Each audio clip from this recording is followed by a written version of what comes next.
આપણે સંયોજકનો અર્થ વગેરે સમજી ગયા અને વગેરે દૃષ્ટાંત સાથે આપણે ઓલું કર્યું. અહીંયા જે એમની યાદી આપી છે પણ એના પ્રકાર પણ 9 કહ્યા છે. પણ આપણે બહુ પ્રકારમાં ઉતરવાની જરૂર નથી. આપણે માત્ર આ જરા સમજી લઈએ કે આ જોડાણ કરે છે, સમુચ્ચય બે હકીકતોને જોડે છે. તે અને તથા તેમજ વિરોધ એટલે એક હકીકતથી બીજું થાય. હા, મેં તો આમ કહ્યું હતું પણ તમે ન કર્યું. મેં કહ્યું હતું છતાં તમે અવળા ચાલ્યા. તો છતાં પણ તો પણ એ વિરોધ દર્શાવે છે. જો કે વિકલ્પ એટલે કે અથવા વાહ. જો કે વિકલ્પ આપે, ચા પીશો કે કોફી પીશો. મહેમાન આવે છે ને તો ઓલા ગીતમાં કીધું છે ને, બાળ ગીતમાં, કે ચા પીશો કે કોફી મંગાવું. મનમાં તો થાય છે કે પાણીથી પતાવું. પણ એટલે કે આ કે અથવા વા એ વિકલ્પવાચક છે, પર્યાયવાચક. હા, કે કોઈ વસ્તુ આ એટલે આ. નર્મદ એટલે જુસ્સાની મૂર્તિ. તો નર્મદ આ એનો પર્યાય આપી દીધો છે. તો પછી પરિણામવાચક છે કે આમ થયું માટે આમ થયું. જો આ માટે ચોથી વિભક્તિના નામયોગી તરીકે પણ વપરાય છે. પણ અહીંયા એ બહુ વરસાદ પડ્યો માટે પાક સડી ગયો.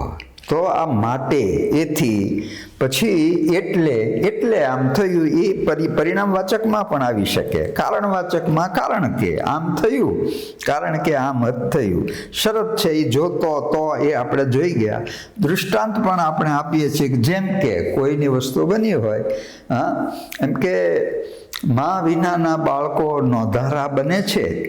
જેમ કે કુંવરબાઈની આ સ્થિતિ એ કારણે થઈ. તો દૃષ્ટાંત આપ્યું જેમ કે દ્વારા.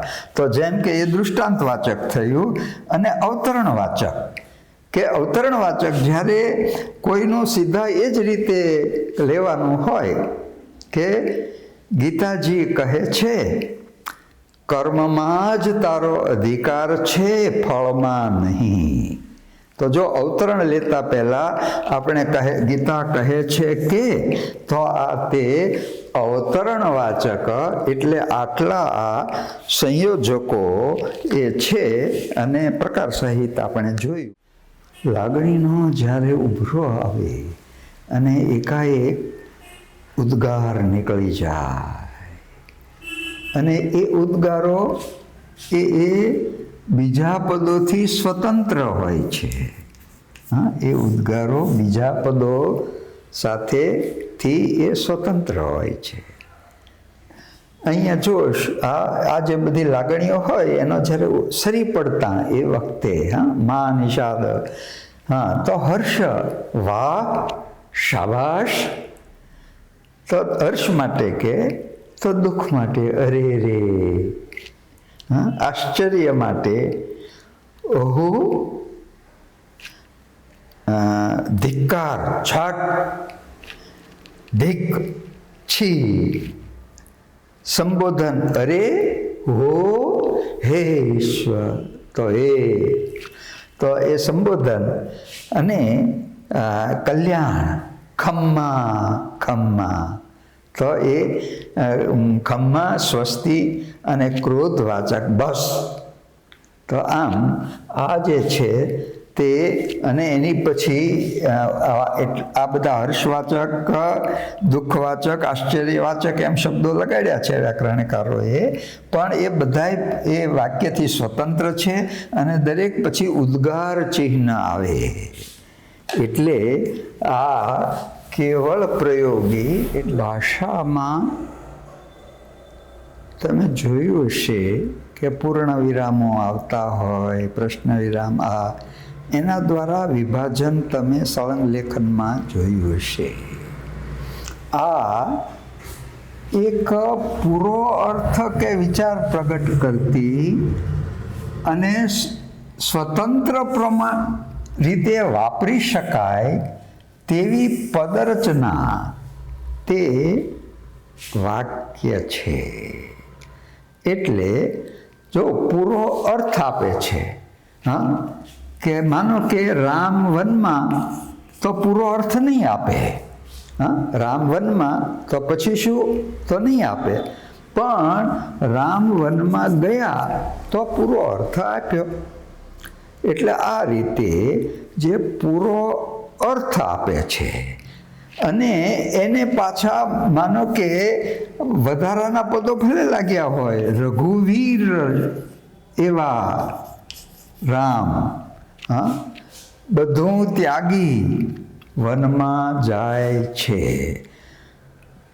ભયંકર વનમાં જાય છે, ભલે લાંબુ હોય આ તે, પણ આ રીતે પૂરો અર્થ પ્રગટ કરે અને એ સ્વતંત્ર રીતે એક વાપરી શકાય એવી એક વિભાગ હોય તો એને વાક્ય કહે છે. હવે બીજું આપણે એમ સમજીએ કે ક્રિયાપદ જ વાક્યને પૂરું કરે, જેમ કે રામ રઘુવીર એવા રામ, શૂરવીર એટલે કે એવા રામ, પછી વનમાં ત્યાંથી અટકી જાય અને ક્રિયાપદ જ વાક્યનો અર્થ એકંદરે પૂરો કરે છે. પણ એવું નથી, કેટલાક વાક્યો તે ક્રિયાપદ વિના પણ હોય, જેમ કે જ્યાં તમે ત્યાં હું, જ્યાં તમે ત્યાં હું, લ્યો બરાબર, જ્યાં તમે ત્યાં હું, હે, બધી કહેવતો તમે જોજો એમાં ક્રિયાપદ નહીં હોય. સંપ ત્યાં જંપ, ધીરજના ફળ મીઠા, જો ક્રિયાપદ ન આવ્યું તો ઘણીવાર એકલા માનો કે ઘણા વખતે આવ્યા હોય બાપુજી અને એમ કે બાપુજી, બસ વધારે કાંઈ ન બોલી શકે, બાપુજી, તો આ એક સ્વતંત્ર રચના થઈ. આવો જો આ આગલા વાક્યના સંધાને આવો. વળી માનો કે વહુનો રોષ ને સાસુનો સંતોષ, જો તો અહીંયા પણ ક્રિયાપદ નથી, હા,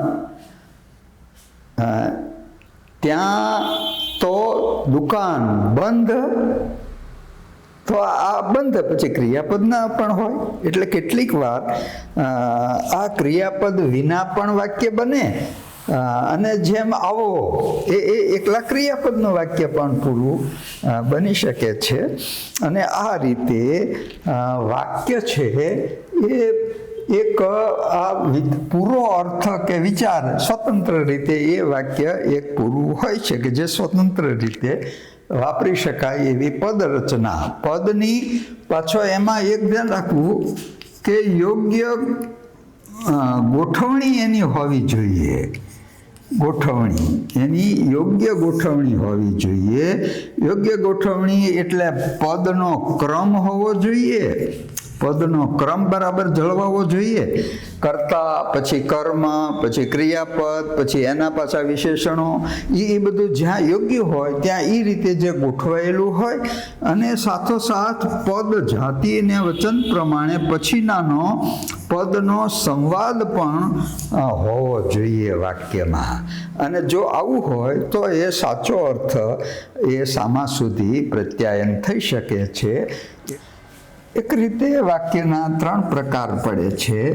એક હકીકતોનું જે નિરૂપણ કરે છે તેને વિધિ વાક્ય કે વિધાન વાક્ય કહે છે.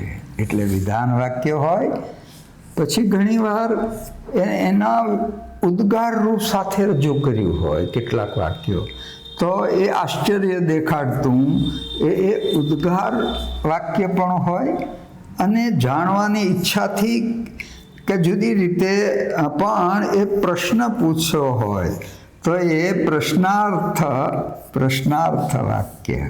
આમ આ રીતે પણ આ વાક્યના 3 પ્રકાર છે. જેમ કે જો હું બોલું છું હું બોલું છું, એક હકીકતનું નિરૂપણ કર્યું કે હું બોલું છું. હવે એ જ રીતે માનો કે આને આ જ વાક્ય છે, પણ એ કોઈ બી ન બોલતા હોય અને પછી બોલવાનું હોય અને ઉદ્ગારથી નીકળી જાય કે હું બોલું છું. જો આનો એ અવરોહ આરોહ બદલાયા.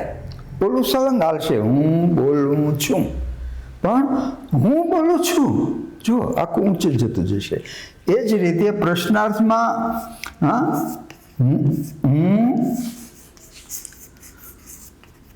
હું બોલું છું, જો અહીંયા પાછું ઊંચે જતું જશે કે હું બોલું છું એટલે હા કે ના, અને એ અર્થમાં આ પાછો પ્રશ્નાર્થ આવ્યો. તો આ અહીંયા હું બોલું છું તે ઉદ્ગાર ચિહ્ન આવશે અને અહીંયા એ પૂર્ણ વિરામ આવશે. આમ આ ઉચ્ચારણના જે પેલું છે અને હકીકતને આશ્ચર્ય કે પેલું વ્યક્ત કરે ઉદ્ગાર વાક્ય, પ્રશ્ન પૂછે, અને એ રીતે આ વાક્યના 3 પ્રકાર છે. હકીકત જાણવા માટે ઘણીવાર પ્રશ્ન પૂછાવવામાં આવે છે, તો એ પણ હોય. એ રીતે આશ્ચર્ય અને હકીકત ઘણીવાર આનું વિધિ વાક્ય અને એનો નકારમાં પણ કરવામાં આવે છે, એટલે એને નિષેધ વાક્ય કહે, પણ એ વિધાન વાક્યમાં જ આવે કે હું બોલતો નથી. તો જો એ ખરેખર તો એક વિધાન જ કર્યું છે, પણ એ નકારવાચક છે અને એટલા માટે એને નિષેધ વાક્ય કહેવામાં આવ્યું છે. એટલે આ રીતે આ વાક્યના પાછા 3 પ્રકાર છે અને એ પ્રમાણે એના ચિહ્ન છે. એટલે એ વળી બીજી રીતે પણ પાછા વાક્યના પ્રકારો છે. તે આ છે કે સાદું વાક્ય, પછી સંયુક્ત વાક્ય અને સંકુલ વાક્ય. આ પાછા વાક્યના બીજા 3 પ્રકાર છે. વાક્યના બીજી રીતે 3 પ્રકાર છે કે એક જ ક્રિયાપદ અને ઉદ્દેશ વિધેય વાળું વાક્ય હોય એ સાદું વાક્ય કહેવાય. જેમ કે રામ વનમાં ગયા. જો ઉદ્દેશ્ય અને વિધેય પણ જરા સમજી લઈએ કે માનો કે જુવાન નર્મદે કલમ ઉપાડી, તો અહીંયા જો જેના વિશે કહેવાયું હોય તે ઉદ્દેશ્ય થયો, જેને ઉદ્દેશ્યને કહેવાયું હોય તે, અને શું કર્યું? કલમ ઉપાડી, તો એ વિધેય થયું.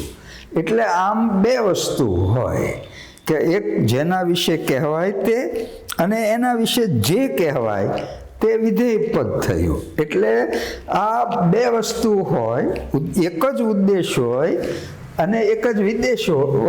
હવે એના વિશેષણો વગેરે ભલે હોય, પણ એક જ ઉદ્દેશ્ય અને એક જ તે ક્રિયાપદ હોય. જો અહીંયા ઉપાડી એક જ ક્રિયાપદ છે, તો એક જ ઉદ્દેશ અને વિધેયવાળી રચના તે સાદું વાક્ય છે. જેમ કે અહીંયા લખ્યું છે કે રામ વનમાં ગયા. સંયુક્ત વાક્ય બીજું છે કે જેમાં દરેક વાક્ય સ્વતંત્ર જેવું હોય, અને તે જો દરેક વાક્ય સ્વતંત્ર, આપણે હમણાં સંયોજકોનું જોઈ ગયા, તો તે આ કયા સંયોજકો? તો કે અને, તે, ને, અને, છતાં, પણ, તેમ છતાં, અથવા, કાં તો, એટલે, માટે, તેથી, નહીતર, કેમ કે, કારણ કે આવા બધા સંયોજકોથી 2 સ્વતંત્ર જેવા વાક્યો જોડાયેલા હોય, તો તે કેવું થયું છે? તો કે તે સંયુક્ત વાક્ય કહેવાય. હમણાં આપણે જોયું હતું કે રામ વનમાં ગયા અને ભરત શત્રુઘ્ન મોસાળ ગયા. તો જો બે છે, બે સ્વતંત્ર વાક્યો જ છે. રામ વનમાં ગયા, ભરત મોસાળ ગયા, બે સ્વતંત્ર વાપરી શકાય તે, પણ એ અન્ય સંયોજકથી જોડાયેલા છે. તો આ રીતે હું આવીશ પણ તમારે આવવું પડશે.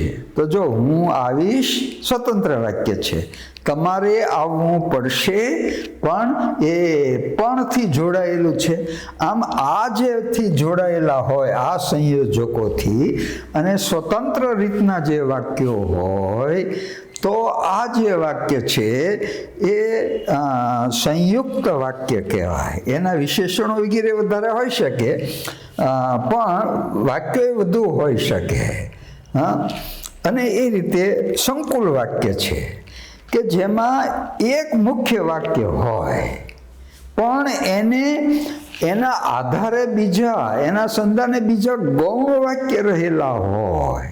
એના આધારિત, એને જ આધારિત બીજા ગૌણ વાક્યો જો રહેલા હોય તો આ વાક્ય રચના છે તે સંકુલ વાક્ય રચના કહેવાય. જેમ કે હમણાં આપણે જોઈ ગયા કે જ્યારે રામ વનમાં ગયા, જો આ ગૌણ વાક્ય થયું. મુખ્ય વાક્ય કયું છે તો કે દશરથ રાજા મૃત્યુ પામ્યા, આ મુખ્ય વાક્ય છે. પણ એની સાથે આ ગૌણ વાક્ય છે એ જોડાયું છે. કયા સંયોજકોથી જોડાયેલું છે તો કે જ્યારે અને ત્યારે. જો આ હમણાં જ અહીંયા આપણે લખ્યું છે, જો કે મુખ્ય વાક્ય એક હોય છે ને ગૌણ વાક્ય, એને આધારિત બીજા ગૌણ વાક્ય મુખ્ય વાક્યના વિશેષણ વાક્ય, ક્રિયા વિશેષણ કે કર્મક વાક્ય હોય તરીકે આવતું હોય છે. અને સંયોજક એના ક્યાં છે તો કે જે તે, જ્યારે ત્યારે. જો આમાં જ્યારે ત્યારે વપરાયું છે. જેમ તેમ, જેવું તેવું, પછી આ જો તો, આવા સંયોજકોથી જ્યારે, એટલે કે આ સાપેક્ષ સર્વનામ કે વિશેષણ આવે છે અને ત્યારે જ્યારે આવા વિશેષણો સાપેક્ષ પહેલાંથી જો તો, જ્યારે ત્યારે, જે તે, જેમ તેમ આવા જોડકાઓથી જો જોડાયેલું હોય, એક મુખ્ય વાક્ય હોય અને એક ગૌણ વાક્ય હોય તો આને સંકુલ વાક્ય કહેવાય છે. એટલે સાદું, સંયુક્ત અને સંકુલ વાક્ય એ આમ વાક્યના પાછા ત્રણ પ્રકાર એ આ રીતે. આપણે જરા વાક્યના બે પદ વિશે જરાક જોઈ લઈએ કે જે પદ વિના વાક્ય અધૂરું રહે તે આ પૂરક પદ છે. હવે જો જે ખાઈ ખાઈને, ઉધરસ ખાઈ ખાઈને તે અધમુવા થઈ ગયા. તો અહીંયા જો ઉધરસ ખાઈ ખાઈને તે થઈ ગયા, તો શું થઈ ગયું, કેવા થઈ ગયા, એનો કાંઈ અધૂરું રહે છે અર્થ. તો જેનાથી મૂળ અર્થ અધૂરો રહે એ પદ પાછું પૂર્તિ કરે છે, પૂર્ણી કરે છે. એટલા માટે અહીંયા જે આ અધમુવા છે એ આ પૂરક પદ થયું. અને એ જ રીતે કોઈ પણ પદના અર્થમાં વધારો કરે. જો આમ તો વાક્ય આમ છે કે ગંગાએ ગૌતમને પુસ્તક આપ્યું. જો આ વાક્ય સ્વતંત્ર જ છે, પૂરું છે, પણ છતાં એમાં આ વધારો આપે છે, સ્પષ્ટતા કરે છે કે રમેશના કહેવાથી ગંગાએ ગૌતમને પુસ્તક આપ્યું. તો આ વધારાનું જે કહ્યું છે અને એ આ પદ તે આ વર્ધક પદ છે.